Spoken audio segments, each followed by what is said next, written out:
discotheques, so please don't come for me. Don't come for me. I'm a radio presenter over at BBC Radio 1 Extra. Tomorrow morning, is anyone up from 7 to 10 a.m.? For sure!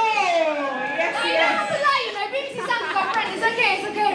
But 7 to 10 a.m. is where I normally reside, but I've had the pleasure of meeting Nana and just seeing all the work that he does alongside the community, and so it's a real joy, honestly, a real joy to be sat here alongside some incredible special guests. I'm handing over to you now. Okie dokies. I'm just going to do a little introduction. Of course. About myself. So my name is Naomi Donkor. I am currently on placement year with BADU. However, I have been part of the family since nursery, and I'm 21 now. So that says a lot. Yes.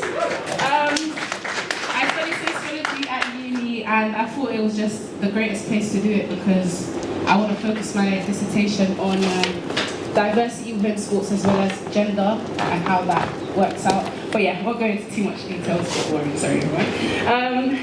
But yeah, so my role at BADU, I pretty much have quite a few roles. I'm a project lead on the paper thing. It said I was head of women in sport. However, I do help Zeniece. She is the head of women in sport. Shout out Zeniece! Me. I'm gonna swing it over again. Okay, I'm gassed for this bit. Are you ready to meet your special guest? Yeah. We're very lucky. You're gonna have to give them some sort of drum roll because to get into the ring is not as easy, you know. You see what you're saying? I have to be real looking over. So, without further ado, can you please give a massive round of applause to the one we call Paige Baby Gray? Let's go, Paige! You see how my co-host is nice. You got Paige in the building. Can you make some noise for Taiwo, please? Can we keep it going for our ally in the building? You got Jahmarl in the house. And last but certainly not least, you've got the one, the only, the incredible, it is Zeniece! There we go. Oh, we made it. Okay, I'm going to just work out my mic situation. Since we sit on that side, I will give you this mic to pass around. And I think that is that. Welcome, thank you very much you guys for coming through and being part of an incredible panel. And thank you very much for such a warm audience as well, because there is Q&A energy, so please keep all your questions, because these guys are dying to answer your questions. So yeah, I'm gonna kick things off and just say, yeah, who are you guys? There's a little introduction, but it's always lovely to hear you introduce yourself. So, since you're holding mic and really holding place on this stage, I'm going to go this way round.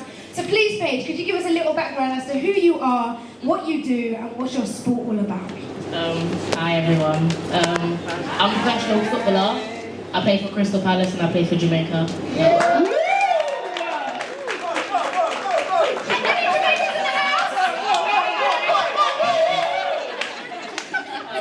I don't know what else to say, but what was your journey? How early were you playing? How did you get into your team? What's your background? I was like 5 or 6 in school, you know, play with the boys, how, you know, most girls play when I was my age. And then one of the teachers was like, oh, why don't you just go to like this local team in Clissold Park? And I was like, no, I don't really want to do that. And then Mum was like, oh, just go down there, you never know, you've got nothing to lose kind of thing. And then I was playing there for about 2-3 years, and then one of the parents, literally that was one of my teammates, was like, oh, I know someone from Arsenal, like, maybe you should go on a trial. And I was like, that's scary. Like, I was only 9, and I was just like, oh, might as well. And I'll never forget that day, I turned up late. Like, I was the only one there, I was late. But then they liked me, and then I was there from 9 to 17. And then I didn't get into the first team. It was just the caliber of players were a lot better than I was at that time. So I moved on to Leicester for 3 years, and then I moved back home to play for Crystal Palace.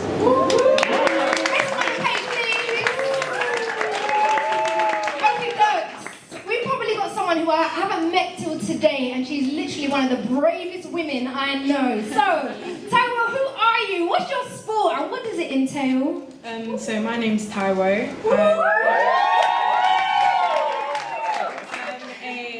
I used to be a 400-meter athlete, but I transitioned into a sport called skeleton.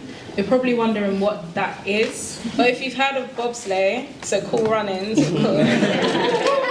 it's very similar, but the difference is with skeleton, we go down head first at like 80 miles per hour, and we're like on our bellies. We have a helmet, so that's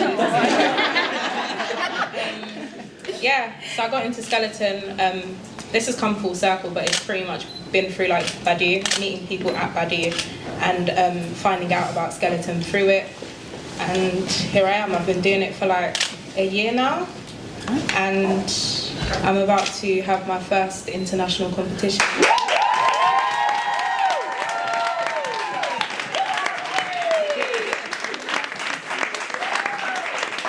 Perfect. Thank you very much. Let's jump into Jahmarl next. This is your home also. Well, not the ring, but like one of those studios. I mean, I'm not going to put you on the spot at all. You don't know what these guys are. It's true. So, what's your role head of dance here at Blok?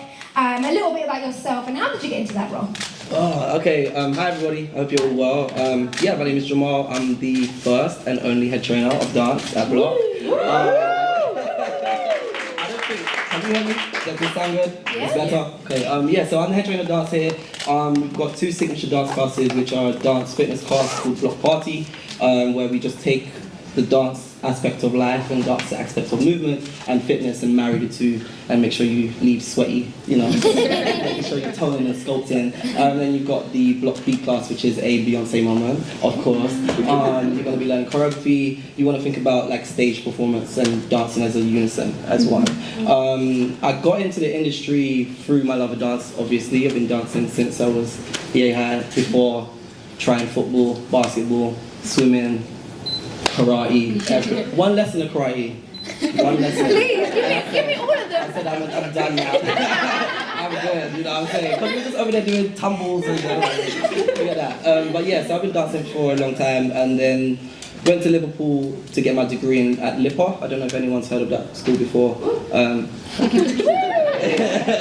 I also went to Brit School in London, obviously, and then I came back and I was like, all right, I'm booking jobs. I'm a dancer in the industry as a commercial dancer. But then I also found that I needed something that was a bit more proactive in the times where short-term contracts weren't being available. And as a commercial dancer or anyone that's a freelancer in the arts, you would know that not everything comes around every single week or every single month. So I found fitness and I was like, all right, cool, let's see how I can marry the two. Started off actually at Gymbox in 2015. I'm a voguer as well, so I do a lot of voguing.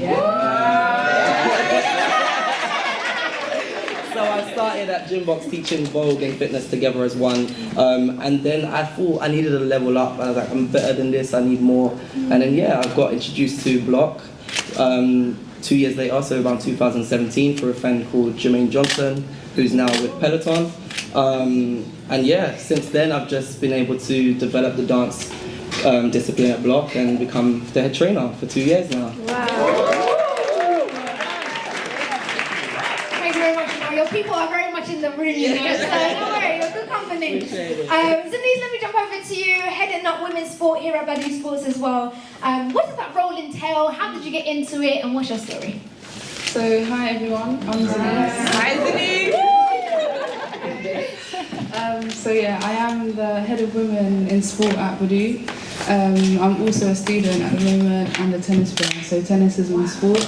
I know like it's not the usual for a black person to be playing or a black female to be playing sport, but I don't know, it just stuck with me. So, but I think originally I was doing karate with my sister. So everyone at BADU knows that I always tell this story, like I'm actually a black belt. So like.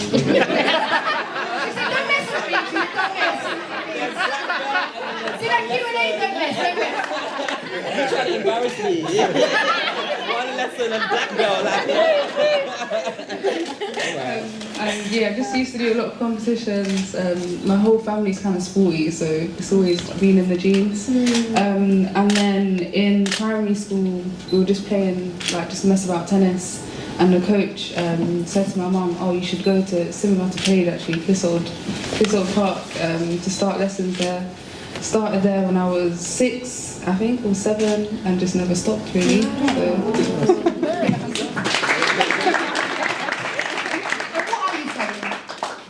What are you studying? Physiotherapy. Woo! Come on now. Just do you know what I mean? We need to sit it off in the dance Shall we see it? Let's put it together. And to you, Naomi. Okay, so, of course, being black and within sports or in the sporting industry, it could be quite hard. So the second question is, do you have an ally in your sport and in your life around that sport? I'm going to throw it to Paige. Oh. Shall I go into a bit more depth about that one? Yeah, please. Okay.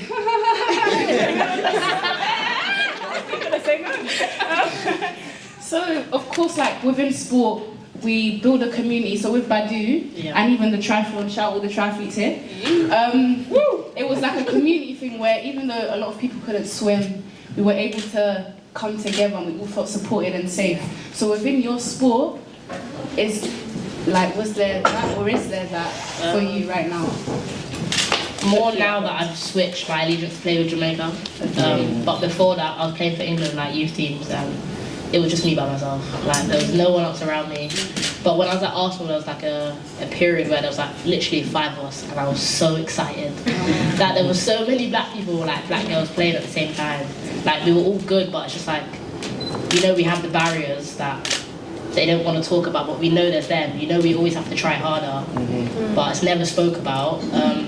But after that period of like, we had 5 of us. I had no one. I went back to like being like 1 or 2 or 3 maybe. And now at Crystal Palace, I'm like the only black person there. But I don't feel alienated in that team. Some teams I have, but now it makes it easier that I have that break of when I go away with Jamaica, that I'm with people that are from the same background, being from the same struggles. Doesn't matter if they're from America or they're born in England or born in Jamaica, they all know that we've been through this struggle and that we can all come together and be like, nah, like, this is how I dealt with it, this is what I can do, this is what you can do, blah, blah. And it's like, it's nice to have that like sisterhood or like just that community that you know that if anything goes wrong, I've got a whole team that's behind me. Not so much in this country, but I know I can pick up the phone and be like, oh, like, this is what's happened here, blah, blah, blah. And like, the girls will help me. That's the main thing, yeah. Nice, we love to hear it. Yeah. Well, round of applause for that one. Okay, we're going to throw it to Taiwo. Same question. So specifically within my sport, I'd say no, just because of like the amount of black people within my sport is so low, and because skeleton is so niche, there's like 20 of us. So I find a lot of comfort in like other people from other sports. In fact, when I first started my journey, the first thing I googled was black people that do skeleton. And I found this lady called Naomi Donkor, and she was the first Nigerian woman, an African woman to ever like compete at an Olympic Games. That was in 2018. So I contacted her on Instagram and I was like, she's not gonna reply. Like, and lo and behold, she did eventually. And that was kind of like how I started researching how I was gonna do this, because it was like, oh, skeleton, I'm really interested in doing this, but because I know that I'm such a minority, I need to look for people like me almost. But like I said, like I did find I did find a friend in her, like kind of just asking her about her experiences and how to navigate the world when you're like one person or one of a few. And I also find like allies in other sports. So even like people at BADU, talking to them about their experiences, like how did they navigate things, or just asking them how things are going too. And I also find like sharing stuff with my friends and family.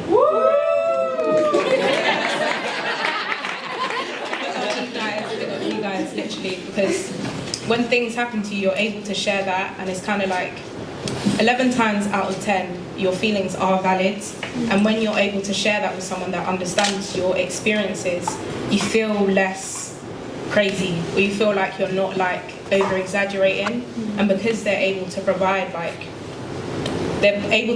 things for you to like work through it, or like practical advice, you're not really stuck in that, like, I call it a mental funk, because when you're there, it's not very nice, but because they're able to understand your experiences, they can really just help you get out of that. So I find a lot of comfort in that, yeah.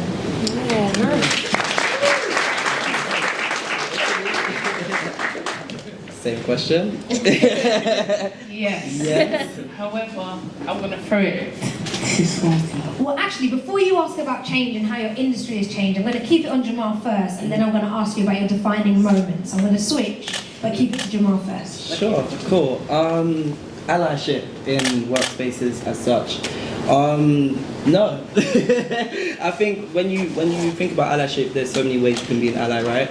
And allyship comes in different bodies as well. So although we talk on the aspect of skin color or race or sexuality or gender, I think just as a humanity in general, you can find allies anywhere, right? Like as you said, your friends, family, and then those that are of the same stature of you, or actually higher than you in your art form and your practice, to find allyship in. But I found that although I was walking into a room constantly and being the only black gay guy among amazing women of different races, different body sizes, different genders, etc., I actually found allyship in the women that I was teaching and instructing, and just having that response back from them after class and even during class and outside of class is so important, and it was so helpful for me to understand that I have a power as an ally in this industry, and it came to a point where I was like, although I can't find too many allies, it became like a Malcolm X moment where I was like, you know what, I'm going to be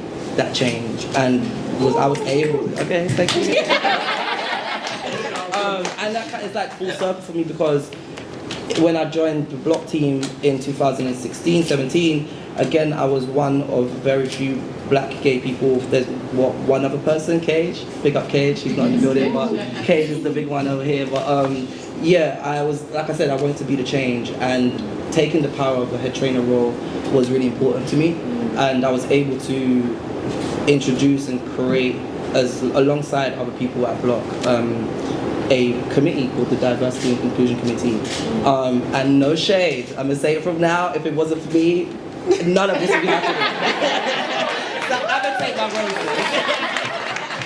But no, yeah, so we have in the Diversity and Inclusion Committee, and Katie, who is our head of HR, alongside Bianca, are now chairing that and organising that with, of course, my help. And I'm super proud of it. And I guess that's why I'm sitting here today as well. Like, I'm an ally in my own right. To everybody that takes my class, anybody that wants to take my class, or anybody in the industry generally as well. I think we're too caught up a bit on wanting change, which we are absolutely in our rights to have, especially as people of colour in the industry, because we don't have to do the work, right? It's not our work to be done, but it is our gospel to preach, and that's kind of like my aspect on it, and was definitely coming from a place of like, be the change and create that space, or create the knowledge sharing between the companies that you work for, to be able to have an understanding, to relate to to our stories as people of color, women of color. So yeah, that's kind of how I found allyship and was an ally also. Nice.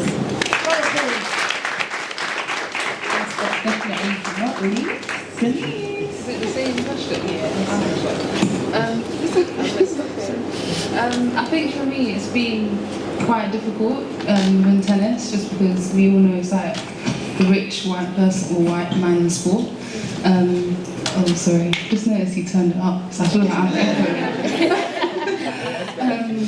So yes, I would say it's been quite difficult, but similar to everyone else here, I kind of find the allyship with my friends, family. I think BADU in general as a company have also played a massive part in that. I know there's been several times where I called BADU, I'm not happy about something, and he's like, listen, we're gonna win. So like, forget all of that. So that's really helped me as well. I think similar to Jahmarl as well, my goal is to, because I didn't really have it as such, is to help other young females, not just within tennis, but whoever it is, to know that even if they don't have anyone at the moment, like, I'm here, because I understand it like firsthand, like, and I know how difficult it can be, especially in a sport like tennis where you're the only like black girl most of the time. So my mission, like, I get very passionate about it at work and stuff, but I just want to make sure other young females understand that not just me, but there's a whole team behind you. So whatever you want to do, we're here, like, we've got your back with everything. So that's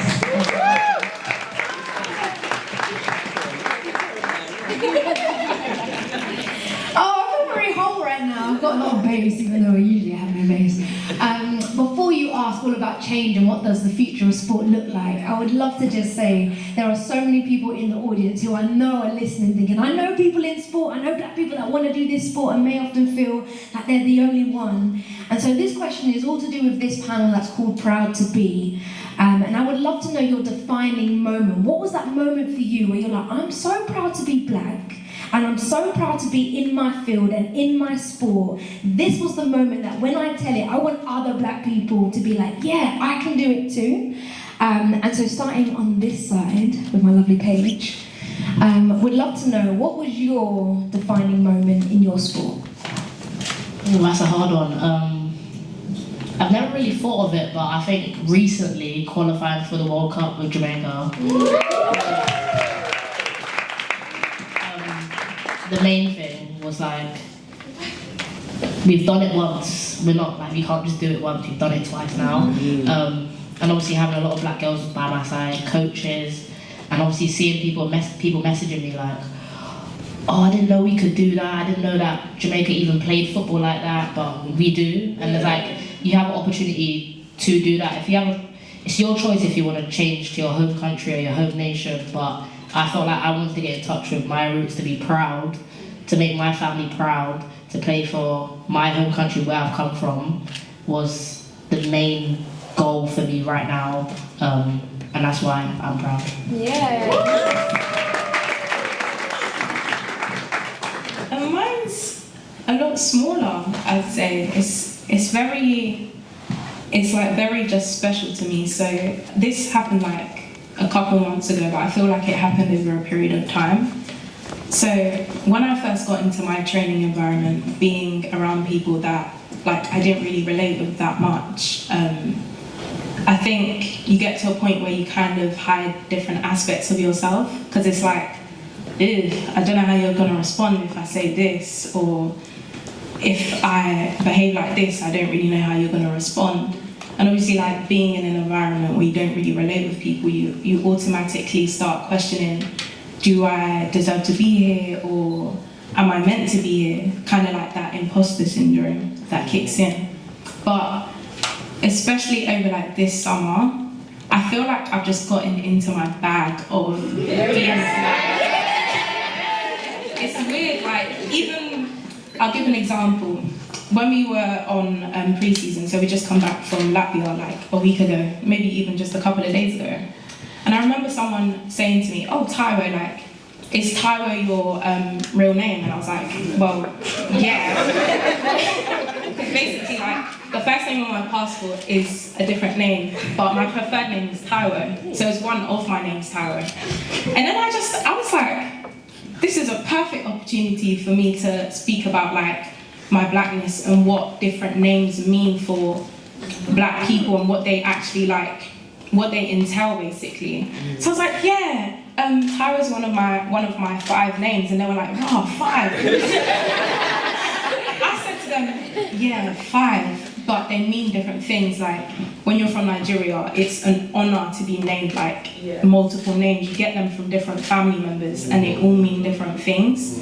And like even just explaining that to them and getting so excited was just a reminder of like how proud I am to be black. It's like things like talking about my hair, I'll be like, yeah, I need to take out my hair, I need to camera it, because if it gets messy, it's not gonna look nice and stuff, but I wanna gel my edges. And it's just like, they don't understand what I'm saying, but I don't care anymore. I actually don't care. Even to the point where sometimes they're like, so in skeleton you have to wear a helmet, and my helmet doesn't fit, but it's hairstyle dependent. So this one that you see here, no, this one's perfect for the helmet. This one's perfect for the helmet, and it looks nice as well. But let's say I get like faux locks, yeah? My helmet's not going on. I'm able to like be like, oh, I'm gonna change my hair. I like to change my hair a lot, and I'm not like, I don't confine myself to one thing anymore. I do what I want and the way I want to do it now, but it doesn't come with that feeling of, oh, I wonder what they're gonna think, or this, that, this. Next time I'll be bringing jollof rice.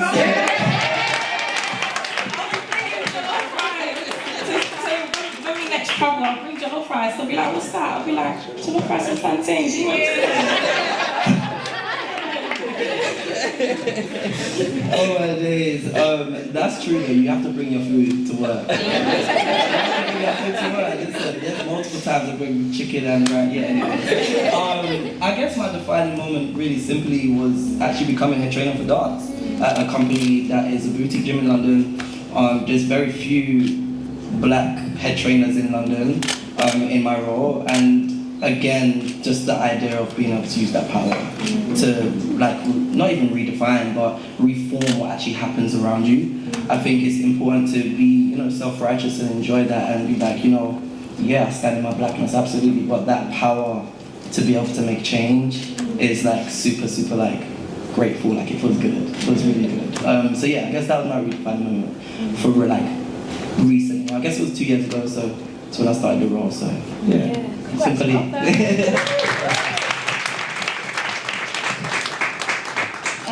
I think for me, one of my, I can only think of one at the moment, but one for me is, I think, qualifying to play at Wimbledon when I was 15.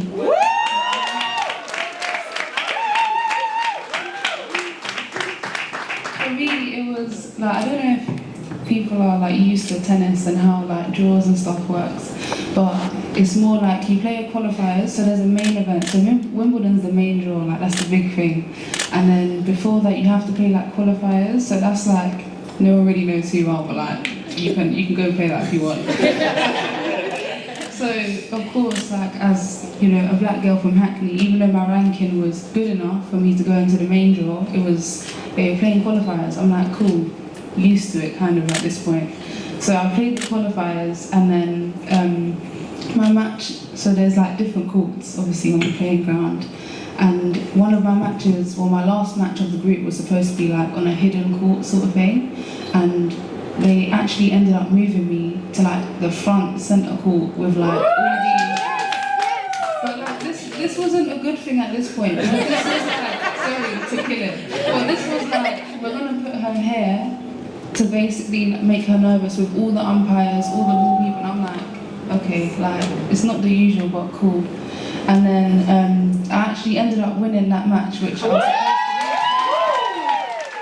to win. She was really big, so I was quite, I'm slim generally anyway, so I was really small and slim, and she was really big and tough, just a typical, it's like David and Goliath. But yeah, I ended up winning, and so I qualified to the main draw, and it was just a sense of, I don't care what you throw at me, keep throwing it, I'm gonna win. And it's it gets really frustrating in the moment, but to know that you've been there, you've done that, whatever you're gonna do isn't gonna work. And if I don't win this time, I'm coming next year, and the year after, and the year after, until I do win. So for me, being able to play at a place like that, in my home country and stuff was amazing, and considering my age as well, I'm really proud of that. So yeah.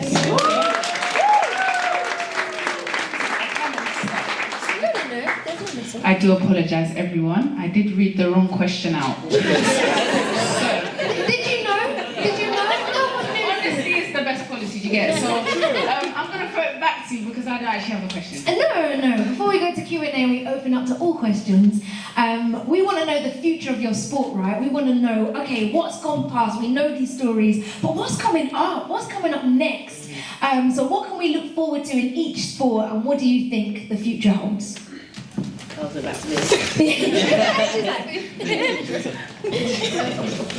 Well, recently, obviously, we saw England win, something. So obviously in football in this country, the fans are coming out in the masses, thousands now. Men's stadiums getting sold out, so I guess not just being black, I just think football in this country for women is moving forward very quickly. Visibility and the presence of black women within my sport, and that's been amazing. But if I'm being factual, that's only really happened within the past 4 years, and I can only name about probably 5 people on one hand because I've got 5 fingers. So So I think there's definitely still a long way to go, especially in terms of like the presence of black women in winter sports. So I have a vision with that, and I try to do that with my story and my journey right now, and that's just by increasing my own visibility on social media, as well as like encouraging people around me. That I haven't yet met a black girl that wants to do a winter sport, but I hope a black girl has maybe seen me doing a winter sport and thought, maybe I can try that out, like that looks very interesting, let me give it a go. Or even if it's not skeleton, speed skating, that looks quite cool as well, to be fair. But yeah, I definitely feel like there is still a long way to go in winter sports in general, but I can only pray that with what I'm doing now and with the experience that I gain, the knowledge that I gain, and with the right people around me, I can facilitate that in the right direction. I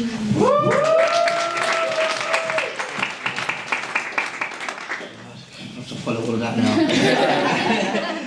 I mean, as an ally, I think, or I know and I believe that through what I do every day, teaching, instructing, inspiring, it's just a continuation. It's a continuation of that, making differences in people's lives every day through movement and dance, and fitness as one, is actually really impactful. So anytime you don't want to shake some booty and do whatever else come through, and it's not just for women, it's just to say, it really is an open space when it comes to fitness and dance marrying as one.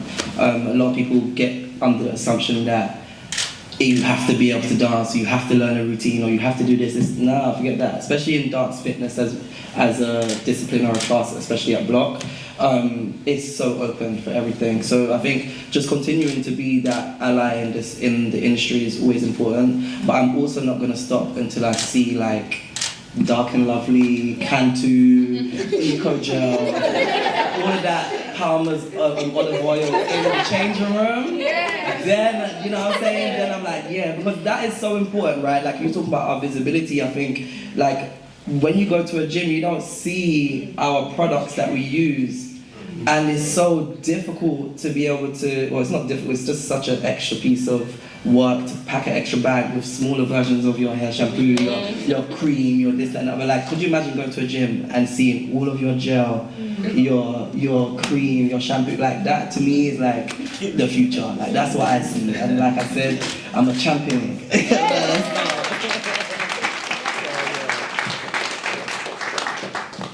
For me, I think it's all about just being able to have honest conversations with national governing bodies as well, like just in each, not even just our sport, for every sport, and just letting them know the reality of it, because some of them like sit in their high offices and they just, maybe they do know, but they just try and blank it out, and it's so frustrating.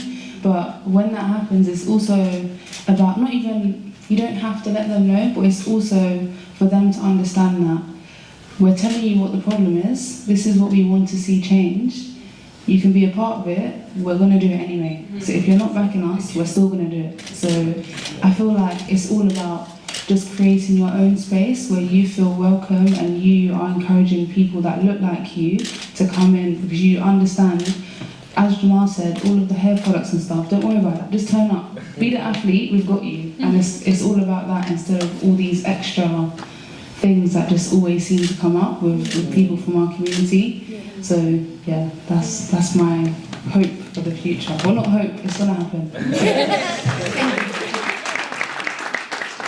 Thank you to our panelists. So you've all expressed some allyship, the importance of, sorry everyone, the importance of conversations like this, so how we are today. So can we just have a massive round of applause for everyone? Our panelists. Blok also.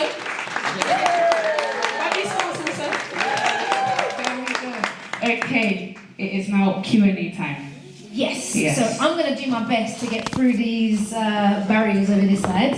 Oh, what a joy! Thank you. Not that my legs are particularly long at all, so I should have struggled. But we do want to open up for Q&A, and any question goes. Like, you've got such a fantastic panel who would love to answer your questions. So if anyone does have a question, I promise you I can. Oh. Maybe you might have to come one row close, but we can. Yes, okay. Give us your name. And I don't want to get in front of the camera, sorry. Thank you. So I'm Judy, and well done, ladies and gents, queens and kings. No, it's really amazing to see how much energy you've got and just like so inspiring. It's to Paige? Yeah. Where you mentioned about family support, parents. How much support did, without, did you get? And same to the lady that did the skeleton, because it's not a sport that's going to happen here. You have to go somewhere else. It's going to cost. Did you get funding? Did you get, what kind of support, additional support did you get? Big up to my mum at the back.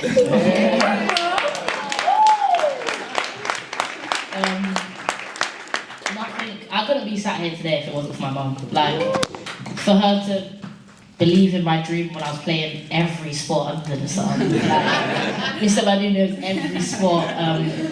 And still to this day, she wants me to do athletics.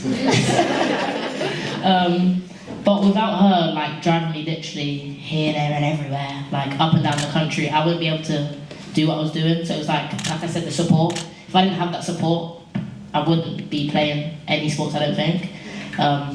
Like, she's my main force and main drive to do what I'm doing, because she sacrificed a lot for me to be sat here, and hopefully, when the money comes through,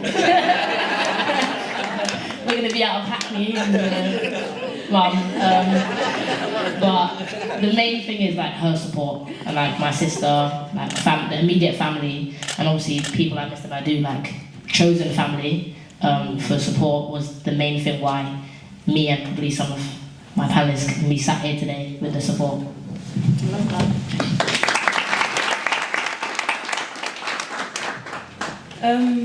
For me, I'll definitely say it's been support as well with my parents and my family, and even just like my friends too, allowing me to kind of just keep on doing what I'm doing.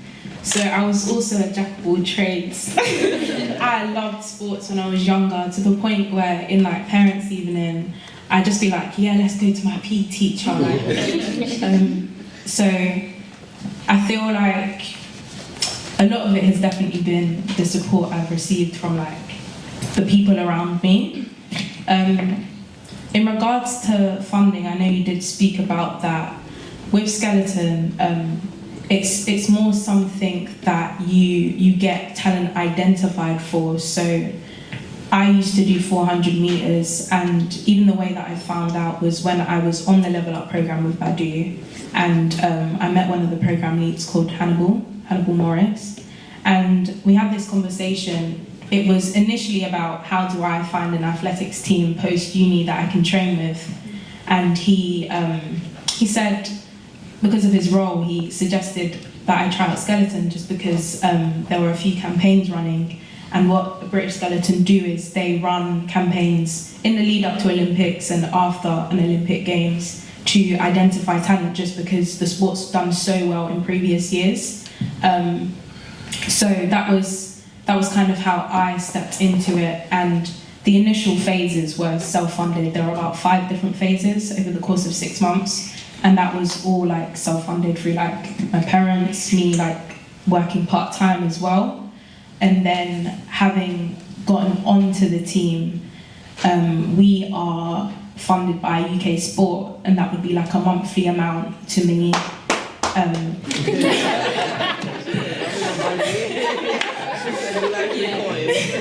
A monthly amount to me, and it's we give you money, you do what you need to do with it. And so for me, I've relocated to Bath. I've lived there since August last year. So I kind of like rent out a place, travel money and stuff, and food as well. That's pretty much how the funding works. And because I'm now under a national governing body, my salary is paid through like the national lottery. I think it's somewhere on my t-shirt. Yeah.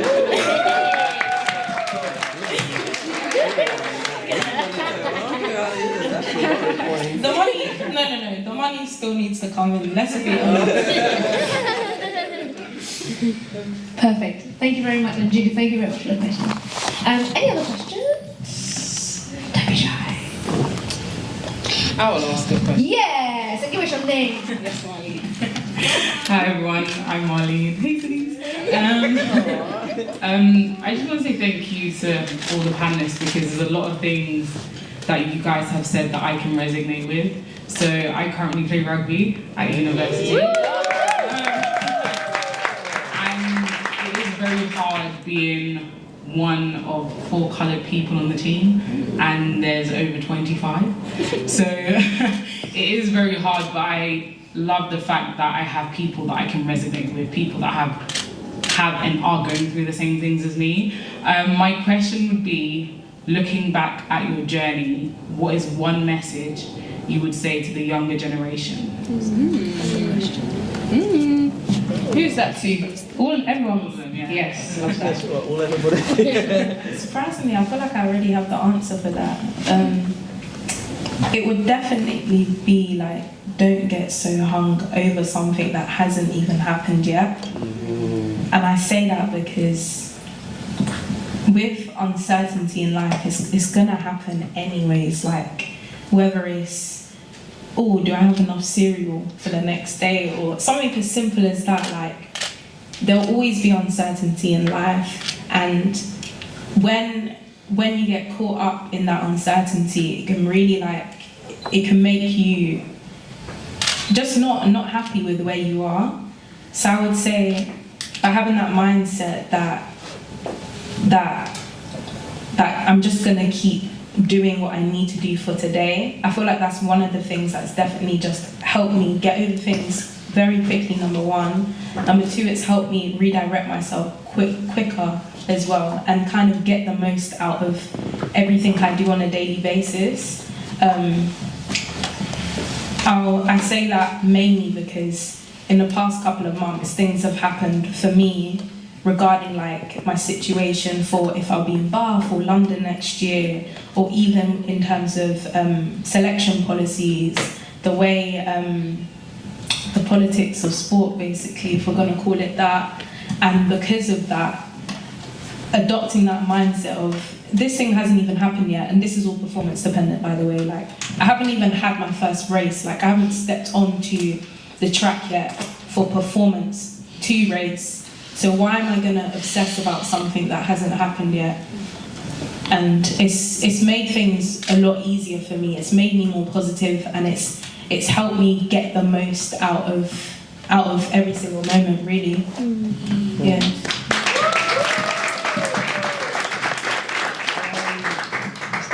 I think you said it yourself, like, knowing that there's people like you that have gone through similar experiences to relate to what you go through, like remembering that. And throughout your journey, knowing that even though you may feel alone in certain times or less than because there's a smaller group of us, that there is a bigger picture, and there are people like yourself and us, everybody in this room that is, in tune with everything that's happening and wants to make that change. That would be like the first thing. And then the second thing I probably would say, overdoing it, is to remember that although the outside of making sure that you're training, making sure you're doing what you have to do, as you say, like remembering that you have a relationship with yourself, and zoning out is also a way of zoning in. And restorative training is so important, and I think we get caught up on the idea that we have to be always active or proactive, as I said, I was dancing on gigs and commercial music videos, tours, whatever, but I also was like, okay, I need to find something to do in my downtime, when really and truly I should have been like, for me to be able to continue being as great as I am, being the Beyonce of whatever, you know what I mean, I still need to have rest, and I still have to have a relationship with my inner self. So definitely stepping into the realm of mental health and looking after your insides as well as your out would be my second message.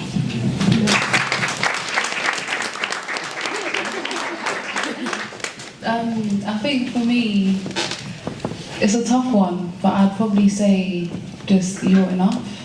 As in, I'm enough, I've got this sort of thing, just because I feel like in my journey there was a lot of self-doubt, and just always wondering, because I'm just seeing myself and no one else like me, am I supposed to be here? am I really good enough to be competing with the best of the best? And it's like, now where I am today, looking back at my journey, yeah, I was. Like, I was supposed to be there, and I was supposed to be at every tournament that I went to, and like even more sort of thing. So I think it's for us to just realise that even though it's probably uncomfortable, and all our journeys have been quite similar in terms of just feeling like you're alone, but there's someone else. So BADU always, shouting out BADU a lot today, but he always tells me like there's another 8-year-old black girl that's looking up to you. So you giving up, or you just, okay, cool, it's too much, I'm not gonna do it, is letting like yourself down, because that's still your people sort of thing. So for me, just understanding, like I really realise it now that I'm older, but I wish I knew that when I was, I don't know, however old, playing and feeling like, oh, like why does this always happen to me? So just, you're enough, and you're supposed to be right where you are.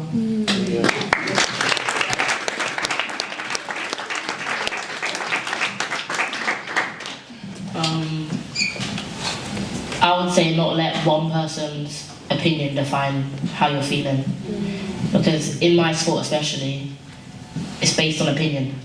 Like, one manager could not like you and then you don't play. And then you think everybody don't like you. That's not the case. If I knew that when I was younger, I think recently I wouldn't be feeling the way I was feeling in my sport, because I let one person define my time when they were there. Even though it was a short amount of time, it felt like it was years, because I was in such a rut because of the person's opinion, and I kind of let that take over what like you said, you're enough, like take over what I know that I could do, or my value. It doesn't matter where you are, you have the same value depending on what someone says about you. Like, you could go to the shop and someone say something to you, but then you're on the pitch and you're the best player in the world, and then you go somewhere else and you're at the bottom. Do you know what I'm saying? It doesn't matter what one person's opinion is. You will always have the same value. Don't matter what they say about you. The gems here. The actual gems. We have got time for maybe one more question. So there was a hand to this side. There is one now. Thank you very much, sir. What's your name? Yeah, good evening, everyone. My name is Franklin Edwards, and because it's only the last question, I would like all the panel members to answer this, if you don't mind. Yeah. Yeah. Tell me about the transferable skills which you've developed over the years, which is now coming to the fore in your sport. You know, it doesn't have to be the game you're playing, but someone might have backed you into a corner and, you know, you remember, this is what I will do to, you know, this, I've been in a similar position and I was able to come out. Sorry. Just tell us about any transferable skills that you realise that the sport has really brought to the fore in your life. Picking the right circle, picking the people around me, because, boy, I'm young, I've made some mistakes. I've been in some situations where I shouldn't be in because of the people I'm around, and I thought, oh, this is fun for now, like, let's just do it. And I'm like, then I'm getting in trouble, and then I'm playing the victim, but I know I put myself in that situation because I was stupid. But I just think that now I'm still young, but as I've got older, I've realised that the people around me, or sometimes to be by yourself is better to have the wrong company. And it doesn't matter, like, sometimes they say what's what, it's better the destination or like the road you take. It's the people that's with you to go to where you're going mean more than the actual destination. You could get there quicker with the people that are actually by your side, or not people that are enabling the stupid things I've done in the past. That just enable you to keep going and doing the same thing, and then you're going through the same years of realising that, oh, I'm in trouble, but I don't know why. And then you want to blame everyone, but really, you have to look in the mirror, it's like, it's me. Like, I'm putting myself in situations because of people I'm around. So like, as I've got older, I've realised being by myself is nothing wrong. Like, in school you think, oh, that person's always by themselves, that's wrong. No. I'm at the point where I'm like, I want my own company. I don't want no one around me, because I know that I I can control my actions and the people around me. If I'm by myself, it's just me. And then if I have good people that want to support me and want to build me up, like people here, I'm going places, you know? Yeah.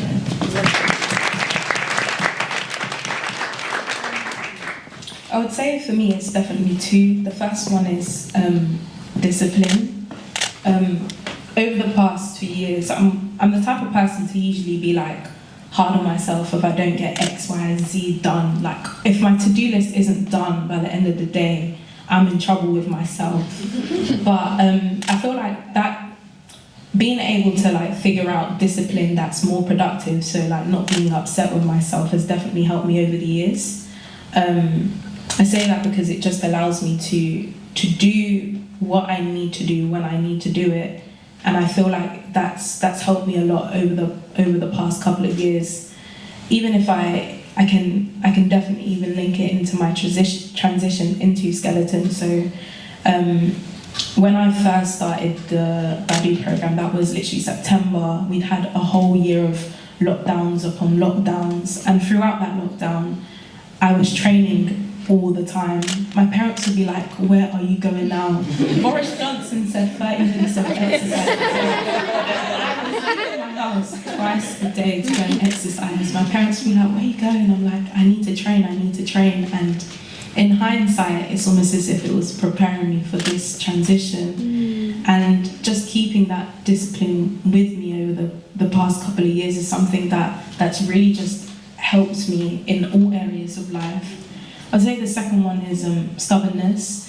I call it stubbornness / it's resilience, really, isn't it? Just when things go wrong, I'm so open to solving the problem, like that I don't want to give up. I need to find a way to solve it. Even if it's 20% solved, I know that I can move forward in the right direction. So definitely, stubbornness is good because it's resilience.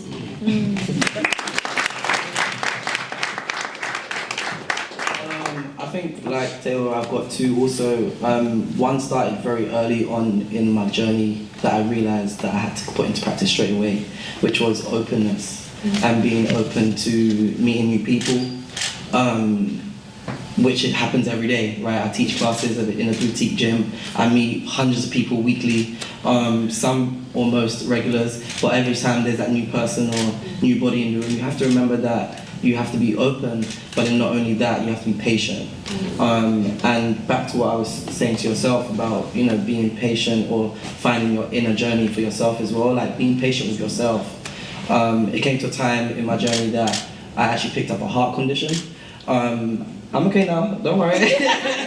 I'm alright, I can still turn 5 times and come back up. But I ended up picking up a viral infection around my heart, and I realised it was because I was just going so hard.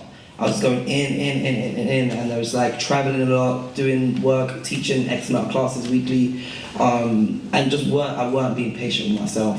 Those two definitely stand out a lot for me, which were like openness to meet people, and then of course patience with not only people that come to my class and who I teach, but with myself also.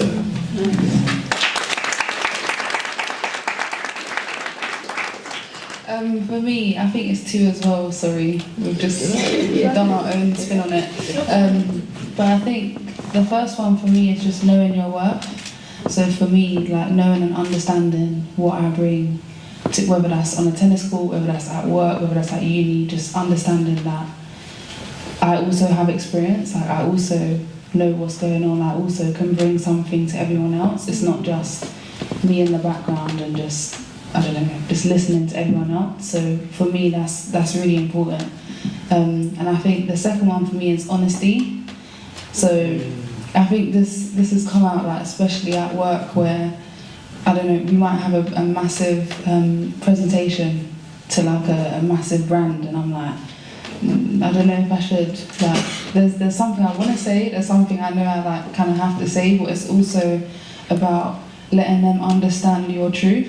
So no matter how hard that is for them to hear, this is what I feel like, and this is how I feel like we need to move to prevent this happening to anyone else, regardless of if they look like me, if they don't, just anyone in general. So for me, just knowing your worth and be on it. I feel like honesty really is the best policy. I know that's cringe, but it really helps because there's no point sugarcoating something. It's going to come out later in another form or something. So just be direct, be honest, and there's always a nice way that you can say something, even though it may just be bugging you. So. Thank you very much, panelists, for that. Okay, I'm going to stand up for this one actually, because the big boss is coming to the stage now. I'm going to introduce the one and only Mr. Nana BADU.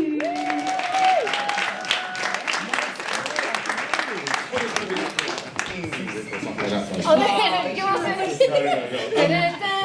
stand here so you can see the panel, but I've got a lot of thank yous to say. So first of all, like, can we have a big round of applause for this?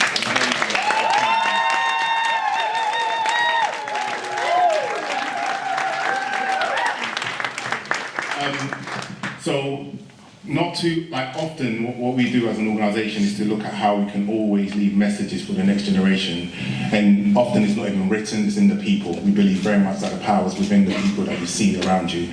And listening to these guys doing what they're doing and how they are confidently paving the way, I always feel like we're going to be okay, like, because that's our team. Like, if I'm in that team, we're going to win. So, once again, so, thank you to Blok as well for just working with us, collaborating with us, and making sure, like, showing true partnership. There's a lot of organisations who reach out to us saying they want to do this work, and they don't really, like we usually go, like we do in the team, like, really? Because you know it's deep, it's hard, it's long, and if you want to go for it, join it. And they do, and they do it all the time. So we can call you guys an ally for backing us and supporting us and working together in partnership and true equity that we work together. So thank you to the Blok team. To my amazing media marketing team and just the whole BADU squad who just turn up for everything. Can we give them a huge...